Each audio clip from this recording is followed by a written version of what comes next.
Thank you all for joining us for this next session in the Media and Family track of Within Summit, learning how to turn off triggering content in news and social media.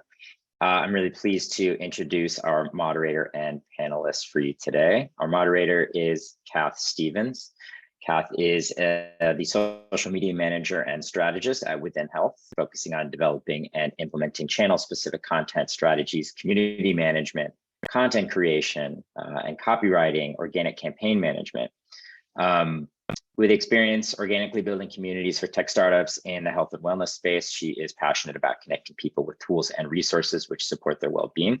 She previously managed organic campaigns, strategy and implementation for Chopra Global and Deepak Chopra, working on campaigns with Alicia Keys, Keys Soul Care, Oprah Winfrey, J Balvin, GT's, Kombucha, and more.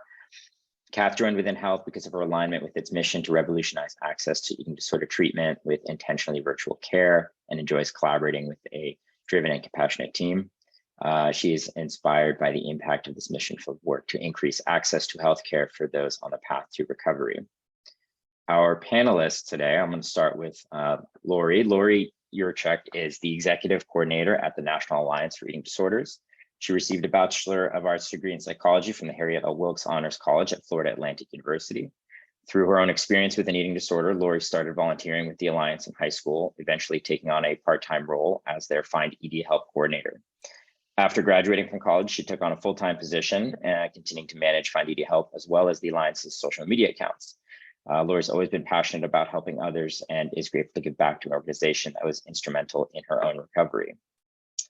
Next panelist is Serena Nangia. Serena is a body activist, longtime advocate for eating disorder recovery, and the marketing and communications manager for the eating disorder nonprofit known as Project Heal. Serena has spent close to a decade building expertise on the way body image, media, and eating disorders affect people's daily lives, as well as fat phobia and weight stigma create issues of access and discrimination systemically and interpersonally. Serena is a self-identifying fat person and knows firsthand the difficulties that underrepresented folks face in getting access to treatment and equitable healthcare.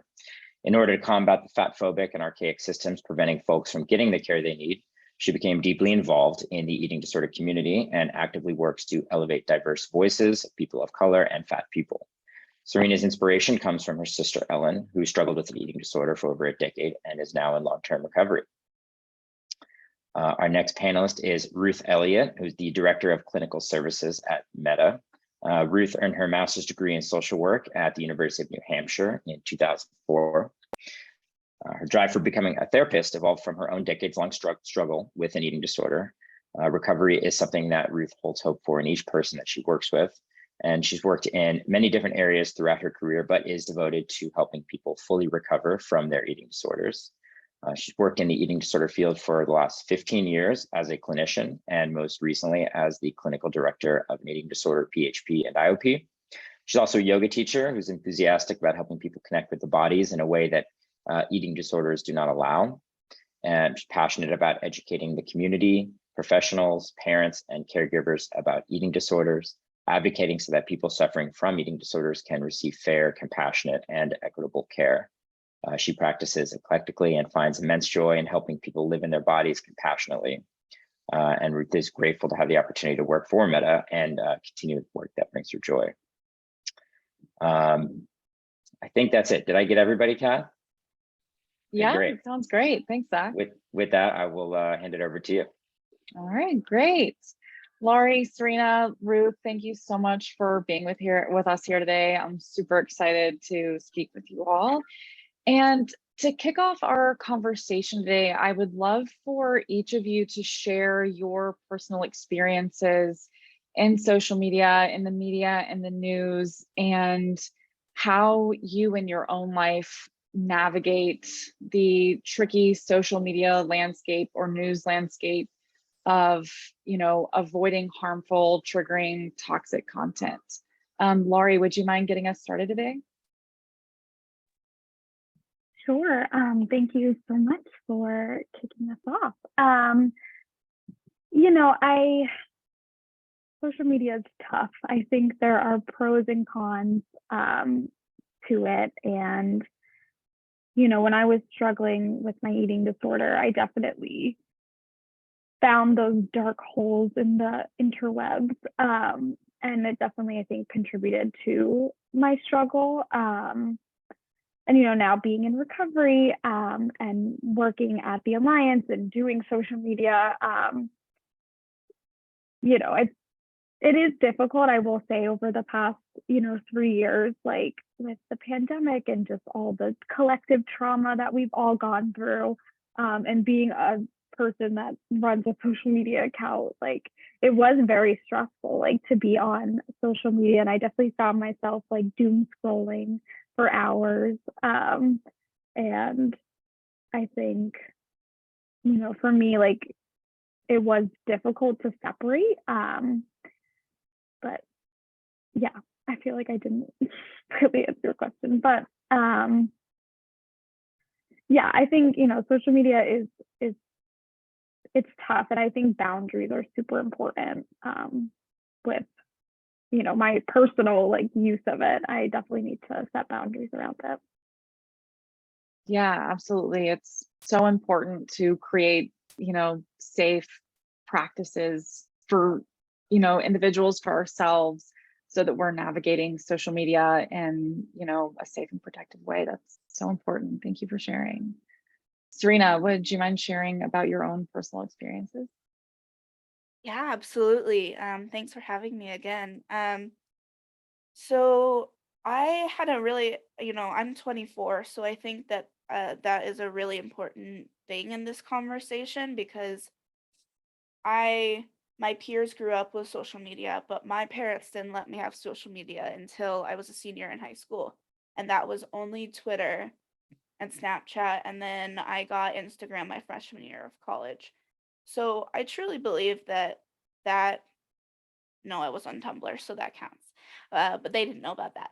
I truly think that that has been an interesting, played an interesting role in my upbringing and how I have now I'm kind of going through my teenage years with social media of trying to set these boundaries, and it can be really tough. So I think, you know, I had my own personal social media in college, but then I started a and like a mini influencer brand that was originally intro to body posy, um talking about body positivity, and then now it's called the body activists because I want to expand outside of just body positivity. um I have been learning and researching about eating disorders for a long time, mostly within my community and lived experiences. And like Zach said, my role in this community, I feel is that, being a fat person and experiencing weight stigma every day and sharing about that frequently on my personal and my my influencer channels has been um, so powerful because I'm able to connect with people who are like, wow, I didn't know about this, or wow, I'm experiencing this and it feels so validating, which is something I experienced and many people experience in the fat community, and I know can be similar in the eating disorder community, and how they overlap with the fat community as well.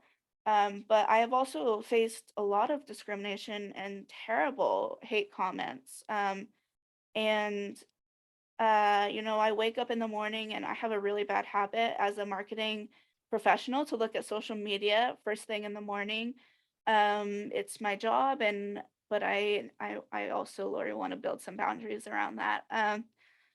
But it's the first thing that comes, and whether it's positive or negative, it's always something that like feels like it needs to be addressed now because the notification will disappear, or like I'll forget about it, and it's important to like stay engaged. Engagement on social media, running, Project Heal is very lucky to have over 70,000 followers, and running the sort of engagement on social media is exhausting and crucial to building community and building a brand. So it's really how can we as this conversation is going to be like, how can we as professionals, but also just people in recovery or experiencing hate and experiencing tough things in life, like find our, safety as much as possible. And that's not just physical safety, obviously, right? It's your online persona of safety, it's your emotional safety, and I've gotten really friendly with the block button, which I'm sure we'll talk about. But um, you know, I agree with Lori. I've been running social medias on and off pretty consistently for the past 4 years, and the times that I was working at a job that I didn't have to do that. It was very liberating, but um it's important to recognize the role that social media plays and how crucial it can be um and find spaces that, of happy and joyful spaces that you can really make a difference on social media. So that's my personal experience. Thank you for sharing, Serena. You bring up a really good point about marketers, especially in this space, dealing with kind of the need to be chronically online in order to do well in, in this role and to be able to serve our communities well. And I think that it is so important to create boundaries that protect our mental well-being. So I think, I'm so appreciative that you have shared about that. Ruth, do you have anything that you'd like to add? So I think what I'd like to add is it feels like I feel really happy to be with all of you because I feel like I sort of fit in the middle somewhat. I'm not a marketer, so I don't have to be on social media. However, I think I have some like FOMO and want to make sure that I know like what's going on, especially in the eating disorders world and professionally. And so I spend probably way too much time on social media trying to sort of keep up with what's happening.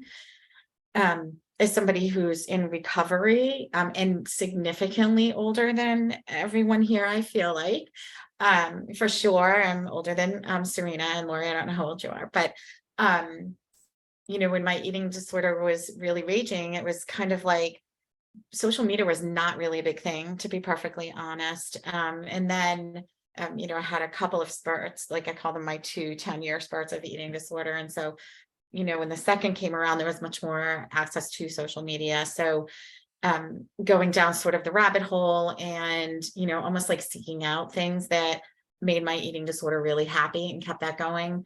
And then as a recovered person, I think just really looking, for me, so much of it was about like almost like activism, right? So if I see something on social media that makes me angry, that I feel like is against people's recovering bodies, I feel like really motivated to have to say that, and it sort of keeps me going all the time. So I think it's really exciting to have this talk, and it seems like there are a lot of we're all kind of on the same page. So Absolutely. Thank you so much. I'm so glad that we have you here to have a unique perspective as somebody who's not directly working in marketing. I think that's so important. Something that has kind of been coming up so far in this conversation is this concept of not being able to step away from social media or having a hard time looking away. And I think it's really challenging because a lot of these apps and algorithms are designed to keep people online and to keep people engaged and to make it difficult to set those boundaries and to step away. So I was wondering, Laurie, I would love for you to share, if you're able, about what actionable steps people can take to create better practices in their social media use or in their, engagement in the media. Yeah, that's definitely a great question. And I would definitely say it's probably easier said than done to set the boundaries. Like you said, we always have our phones in our hands, or at least I do. And I have my like watch that dings me every time I get a notification. So I'm like always surrounded by these notifications that are drawing my attention.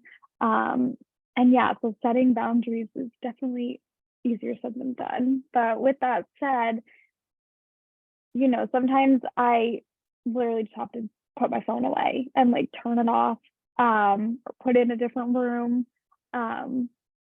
because yeah, it's so easy to just, lay in bed and scroll for hours, and then it's like midnight and I'm like, oh my gosh, like I need to go to bed.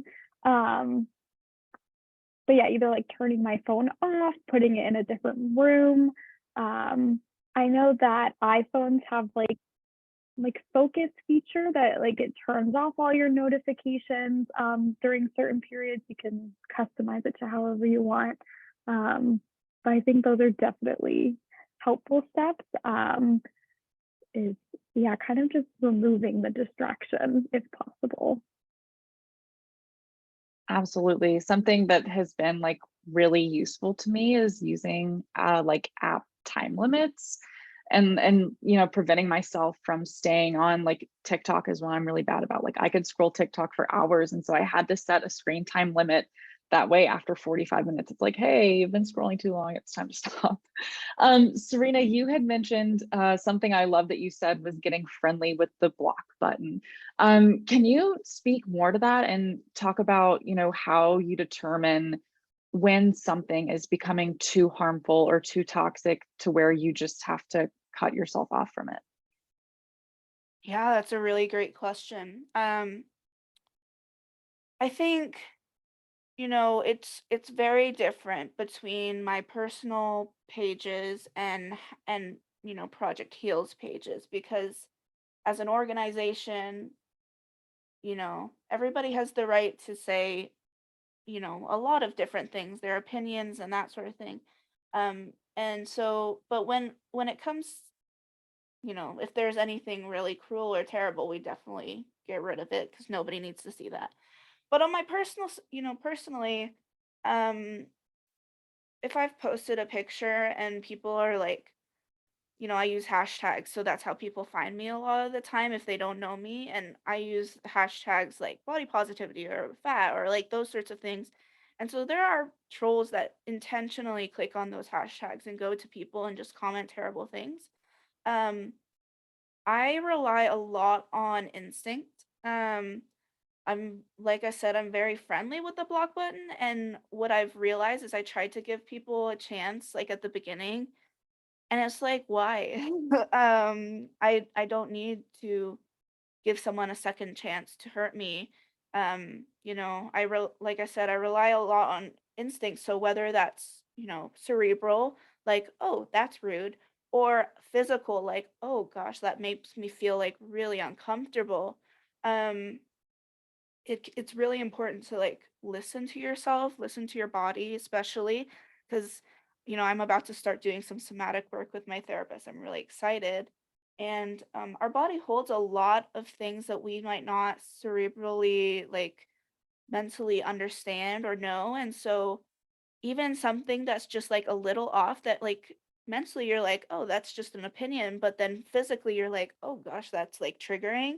Um, I just block it. I just delete, I block the person and I delete the comment, because if I don't, every time I go back to my notifications, I will see that comment there. And it's really feels terrible. Not only, like I said, I think one of the worst things is doing it in the morning, because I'll wake up either to a personal attack on a personal, you know, influencer post, or I'll wake up to a Project Heal post where someone's just like, some random person has just like been rude, and then it's like a PR situation potentially. You don't want to like cause someone distress, and you want to validate their opinions, but you also like need to create as safe a space as you can as a professional organization. So um I've found like, you know,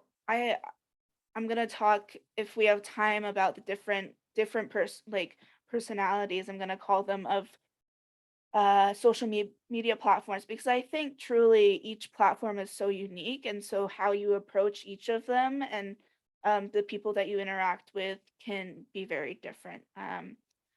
And yeah, I'll leave it at that for now. Thank you for sharing, Serena. You bring up a really good point about this feeling that you get, whether it be like mentally or physically, when you encounter potentially harmful or triggering content.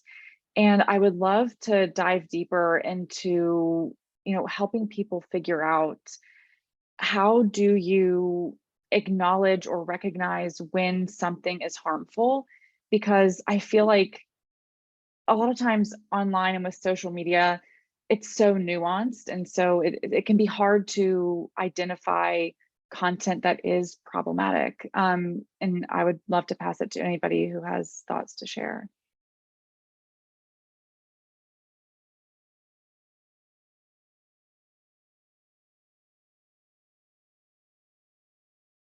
Ruth, do you want to, or Serena, you want to chime in? I'd love to hear from Ruth if she has any. Okay, so I sort of feel like I'm living on the same plane as Serena, and I tell people, and for me, I really live by my gut, and so I can read something and see something, and in the position that I'm in right now, and sort of in the place I'm in my, being recovered, I can look at that and just be like, that's so ridiculous. And then, I'll probably get irritated, annoyed, maybe really angry. And so I think there are some of those things, especially on my personal kind of social media that I have. It doesn't happen that often, but when it does happen, or somebody says something, I can sort of let it roll off usually. But if I find myself thinking about it later, or if I find myself just feeling upset or anxious and can't really figure out why, typically, if I really think about it, I know that it goes back to that thing. And so an example of that is I had this experience on my personal, I still have Facebook, right? So personal Facebook page where my whole family, my kids are all adults now. And so we all went on this cruise, and we had some pictures on the cruise, and like you're on a cruise, and so you're in a bathing suit and whatever. And I had made a comment on something that my niece had posted. And I have very careful parameters around my personal page. Clearly, I'm a therapist. I want it to be really hard for my clients to find me, honestly. So, and not that I'm not a very open person. They probably know everything that they would learn on my Facebook page or social media, but because I had posted on something that my niece had written about, and it wasn't even related to food or anything like that. It was related to something completely different. It was an opinion that I had. This person somehow got on, well, I'm sure it's easy and I just don't know, but kind of got on my Facebook page and saw this picture of all of us, in a hot tub, and saw that I was, a director of an eating disorders program, and made this really derogatory remark about it, and sort of, well, it doesn't look like anybody has an eating disorder there, kind of thing. And initially I was super what a total, you don't even know me, right? And so I started to do a response to it. And then my niece was I'm sure freaking out, and said, and made it go away. So then I messaged her and said, you don't have to make it go away. I'm a big girl, I can respond to this. And she's like, no, I don't even know this guy, some just random guy that came on. And so I just went on my day, right? And so I went to work, because it was one of those, you see that first thing in the morning.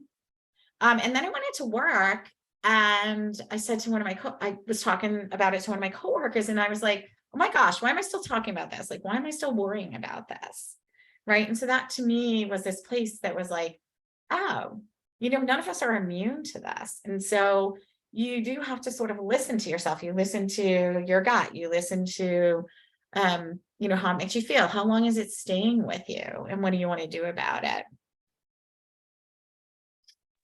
Thank you so much for sharing, Ruth. I'm so sorry that you had that experience, but I do think it is such an important thing to understand with social media, that you can step away, you can, and you have a choice whether you want to, delete those comments or respond, in a thoughtful way, and, try to determine whether this is a conversation that we can grow from, or if it's something that we just need to eliminate entirely.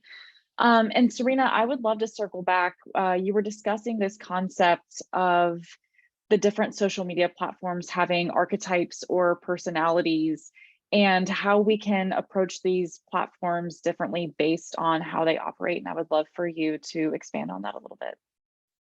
Yeah, so I was trying to sleep one evening this week and thinking about this panel, and I was like, I don't know if this exists elsewhere, if this is something new that I'm making up.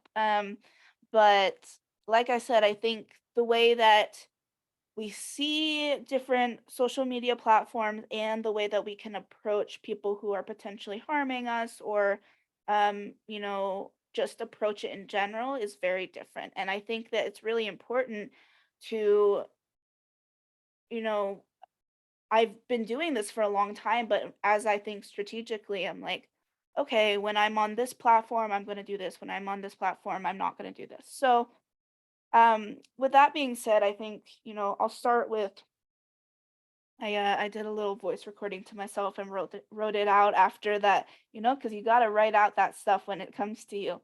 Um, so start with Twitter. So I feel like Twitter's personality is like, they're the person that comes to the table at Thanksgiving and says something that not everybody will agree with, but also gets everybody talking about their opinions and some important stuff that might be really cool to bring up. Um, and with that, I think our approach should be with caution. It's really great way to share your opinions, to tweet out things and get involved in conversations. That's really how people get involved in conversations with each other a lot more often on Twitter than some other ones.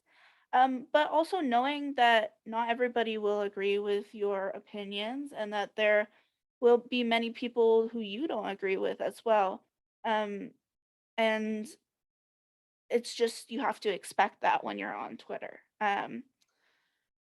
And I imagine that Lori and Ruth can speak a little bit more to the recovery space, but Twitter doesn't have very many,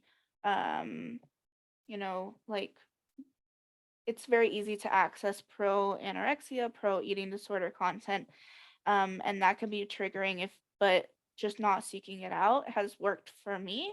But I'm sure it's different for everybody, because the algorithm likes to make it different for everybody. Instagram is like the cool aunt that kind of gets it, but she's also getting a little bit older. Like, she's with it, but she has some improvement to do. And this approach would be really with a keen eye, a reserved finger for following, liking, um, and a heavy block hand.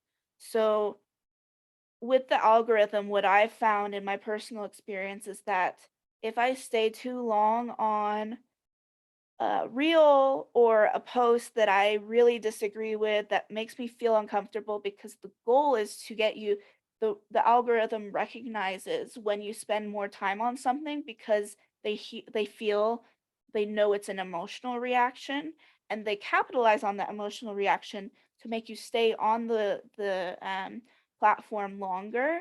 And so they'll keep showing you more of that similar content. And so what I like to do is, if I see a reel that is anything related to like weight loss things come up for me a lot, I like quick get out of the way. And I found that it really works, as far as for me personally, as far as like, I get less I don't get like a lot of weight loss stuff, because I'm like, I will not spend any time on this. And the algorithm thinks it's not interesting to me. It is very interesting to me, because I want to be like, no, don't feel that way. Like, or you don't need to lose weight, and like all my body positive stuff. But I don't want the algorithm to know that, because I don't want them to keep me reacting. So keen eye, quick hand, and following lots of people who you might not normally follow. Um, Facebook is like one part grandma, one part bully. Facebook holds like both the person that want to makes cookies for you or food, but also holds, like, at the same time, the high school bully that kind of talks behind your back and says mean things about you. And both people like to rant, and so my approach to Facebook is to be selective with your friends, obviously, to watch cool videos and learn, but to specifically stay out of the comments. Whether it means commenting yourself or looking at other people's comments or looking at comments on other people's posts, it's not really ever good. It's like you know, and it's not educational necessarily unless you know it's the person who like actually educates everybody. I just stay out of the comments. Um, Two more. So TikTok is new to me because I'm 24 and apparently that makes me old social media. But TikTok is the teen that talks to you and it's like they really get it. They know a lot, but they almost know too much. It's impressive, but also quite concerning. And I compared it in my brain, I compared it to like someone who knows about sex, but they don't know how to use a condom. So like they know what things are, but they might not know how to protect themselves against it. Um, and the approach with TikTok is to take everything with a grain of salt, to allow yourself to feel validated by things that are validating, and to again, like Instagram, skip over triggering content and content that you don't like quickly, so the algorithm doesn't know that you were emotionally connected to it. Um, and finally, LinkedIn. I have to add LinkedIn because I'm a professional. It's like very CEO vibes with a hint of, performative DEI, diversity, equity, inclusion. And my approach is like definitely use it. Like LinkedIn is a really powerful source.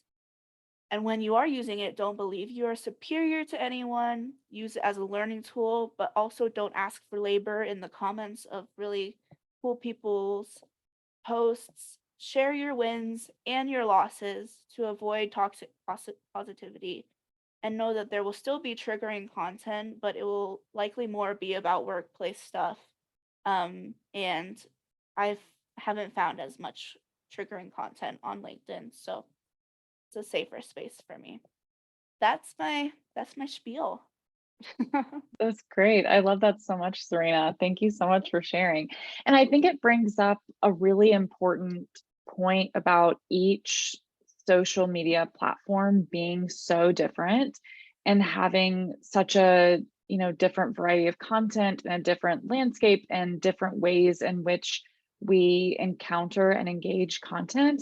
And I would love to hear from y'all about channel specific ways that people can protect themselves, whether it's settings within Instagram on how to, prevent seeing like weight loss ads, or if there's a way on TikTok for people to alter their algorithm in a way that is less harmful.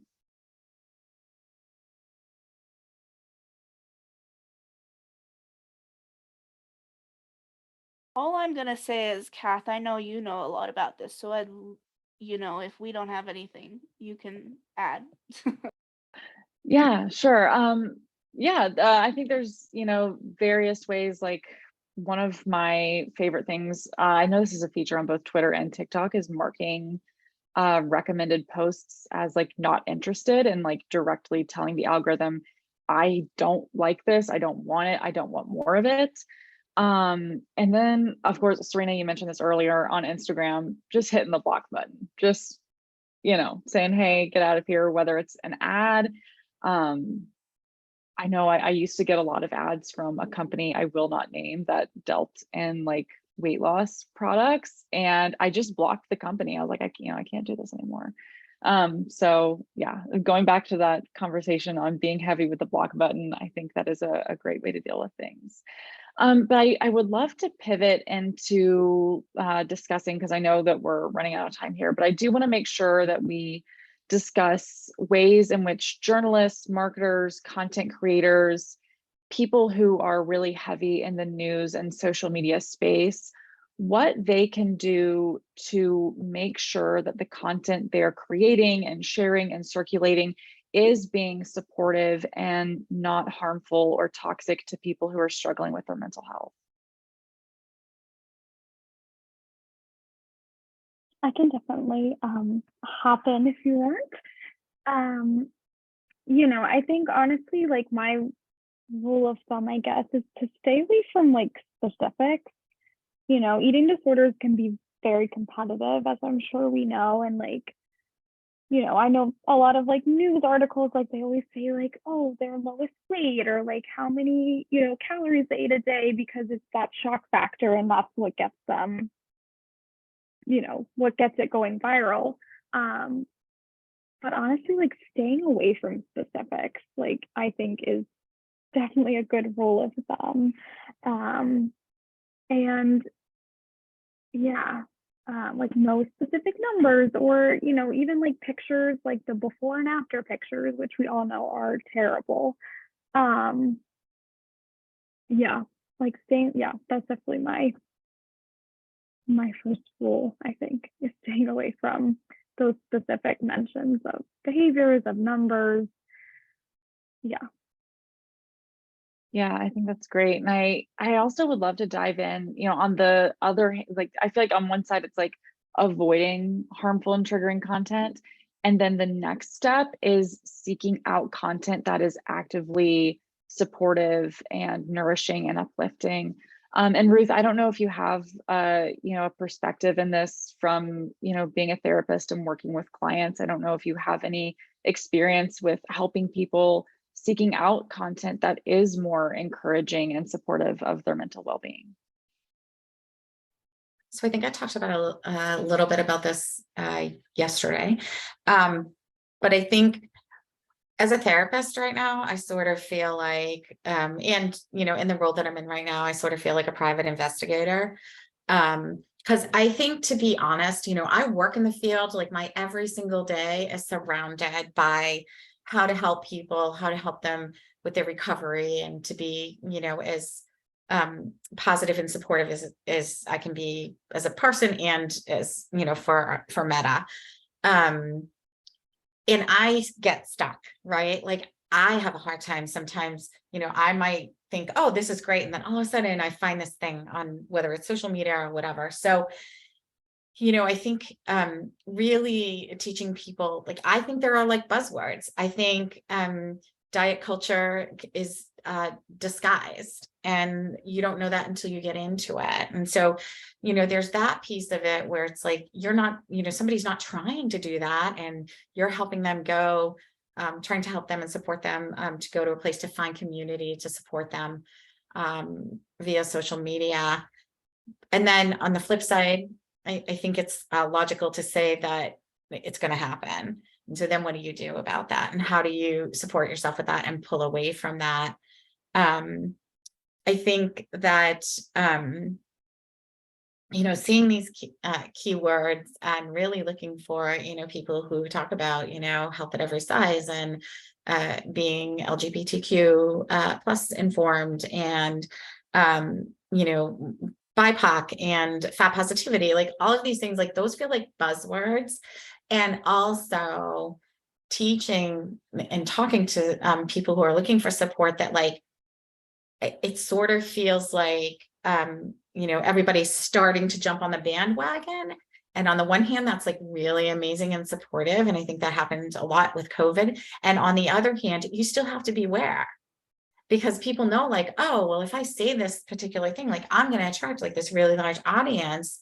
That doesn't really mean that it's helpful.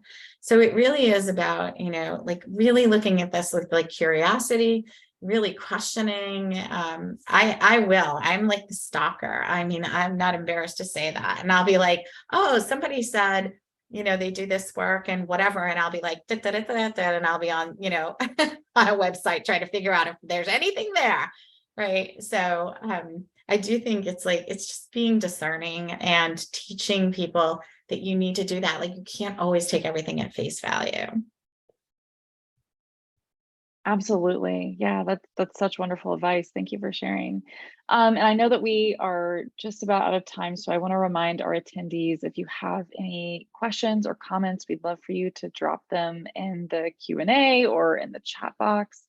But before we wrap up, in the previous session, Allison, who was moderating, I loved her final question, is that she asked the panelists if they had a final remark if they could take 60 seconds to end our discussion on a high note. And so I would love if we could incorporate that here and, talk about the good aspects of news and social media and how it can be uplifting and supportive of our mental well-being.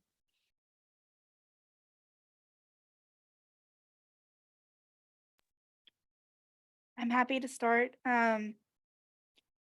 Social media is super powerful, and that is one of the really cool things.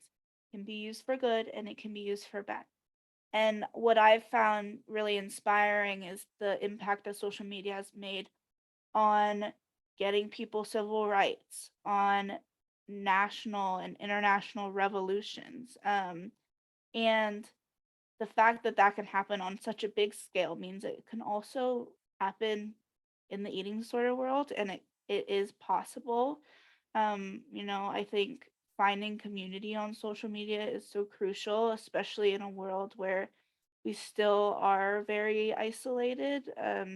Even though COVID restrictions have, are kind of hopefully decreasing. And so what I'd say is like the two things that keep me going around social media are its power to make an impact and its impact, positive impact, meaning like its community, its creation of sharing resources, its elevation of people of color, fat people, people who have previously not had access to their voices being heard because it was so gatekeep. And now social media is for everyone. So everyone can make a very powerful impact with social media if they're just given a little bit of listening.